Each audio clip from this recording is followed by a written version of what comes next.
C'est votre avis chaque matin, 6h40.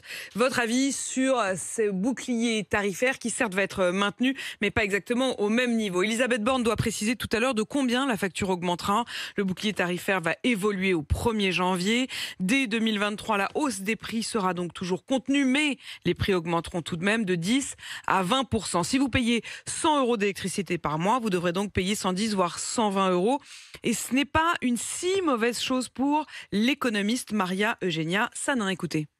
Le gouvernement ne pouvait pas continuer avec un bouclier tarifaire généralisé. En ces moments, le bouclier tarifaire, on est en train de le payer tous avec nos impôts. Soit on le paye avec des impôts aujourd'hui, soit on le paye avec de la dette pour demain.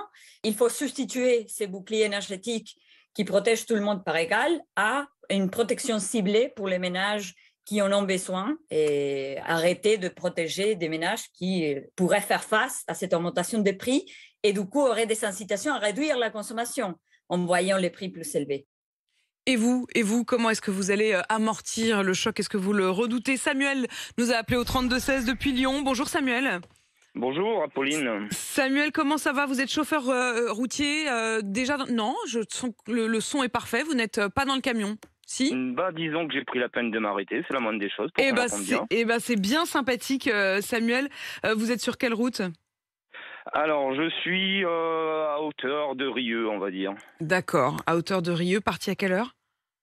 Je suis parti à 5h du matin. À 5h du matin, vous étiez avec Charles, Exactement. qui vous a un petit peu accompagné. Vous avez connu les mésaventures de Géraldine qui a quand même crevé sa roue sur le bord de la route. Samuel, cette hausse de l'électricité, vous en êtes à combien aujourd'hui de facture?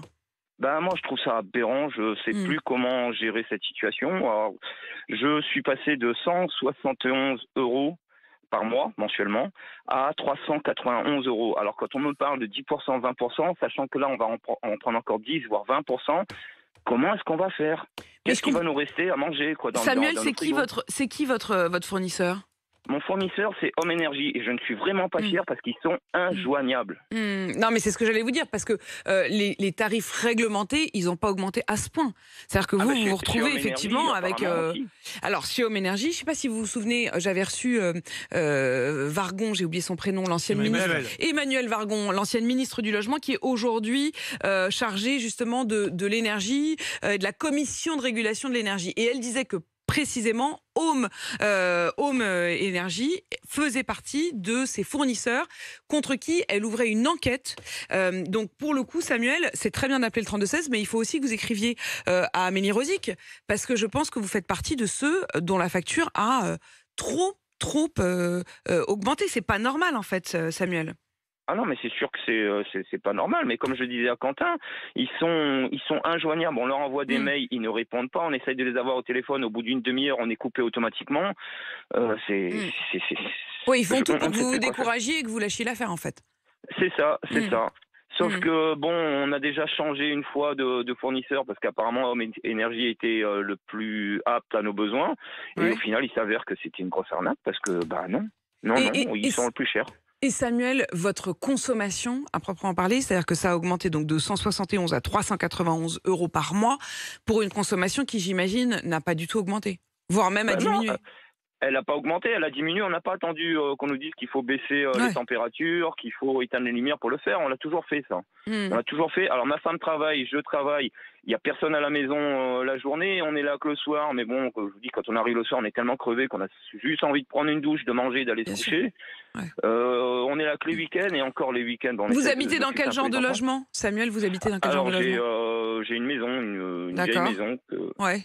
Quand vous dites une vieille maison, c'est très supérieur à la moyenne comme facture. Parce que là, sur rien que sur l'électricité, ça vous fait plus de 2000 euros par an, sans compter le reste. Si on regarde la facture globale d'énergie des Français, c'est-à-dire gaz, électricité, pétrole, etc., c'est quand même 1600 euros en moyenne. Donc là, c'est quand même une facture qui est très, très élevée. Ah oui, c'est douloureux. Tout à fait. C'est douloureux. Quand vous dites vieille maison, ça veut dire qu'elle est pas isolée comme vous... Égale passoire thermique. Ouais. Alors non, je dirais que quand je l'ai eu acheté, c'était le cas. Ouais. Les pièces qui ne sont pas bien isolées parce que je suis en train de faire des travaux mais que du coup j'étais obligé de mettre en stand-by parce que j'arrive plus à suivre. Ouais. Les pièces qui ne sont pas isolées, je ne les chauffe pas, il n'y a personne dedans et puis on essaye de chauffer vraiment les pièces pièces à vivre, quoi, les pièces où on a des enfants en bas âge, on peut pas les laisser Bien sûr. Voilà, donc c'est la moindre des choses.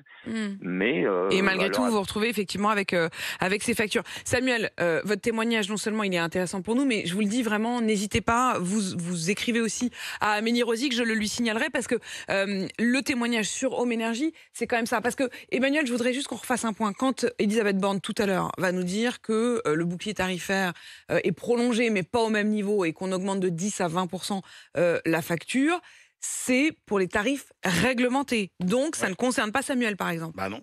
Non. Que les tarifs réglementés. Et après, sachant que ces tarifs réglementés eux-mêmes, de toute façon, sont voués à s'éteindre bientôt, et qu'après, vous pouvez toujours renégocier des contrats, mais sur les bases qui sont des bases plus élevées, qui sont les bases d'aujourd'hui. Mais la majorité des Français restent encore. Mais juste, Emmanuel, Charles, on a eu plusieurs témoignages aussi ce matin au 32-16, tous ceux en fait qui ont opté pour d'autres fournisseurs qu'EDF le regrettent aujourd'hui. On a l'impression que c'était un bon plan quand l'électricité était peu chère, et que là, depuis quelques mois, ce sont les premières victimes de cette hausse des prix de l'énergie. Oui, parce qu'on a vendu une idée qui est fausse sur le plan théorique, et qu'on a vendue pour des raisons idéologiques. C'est de faire croire, la concurrence, elle a beaucoup de vertus, mais faire croire que la concurrence systématiquement fait baisser les prix, c'est faux. Donc on a voulu absolument faire croire ça quand on a libéralisé le marché de l'électricité de façon assez idéologique, il faut bien le reconnaître, parce que l'électricité, il faut admettre que c'est un bien particulier. Tous les marchés. Et c'est un bien qui est quand même produit de manière publique, pour le coup, c'est-à-dire par l'État. Donc c'était très étrange de penser que. Mais c'est un peu comme les trains en réalité. C'est un peu comme les trains. Il y a eu cette idée qu'effectivement, il fallait séparer la production du transport, par exemple. C'est pour ça qu'on a. Et que si vous mettiez de la concurrence, ça ferait baisser les prix. Or, non, la concurrence ne fait pas forcément baisser les prix.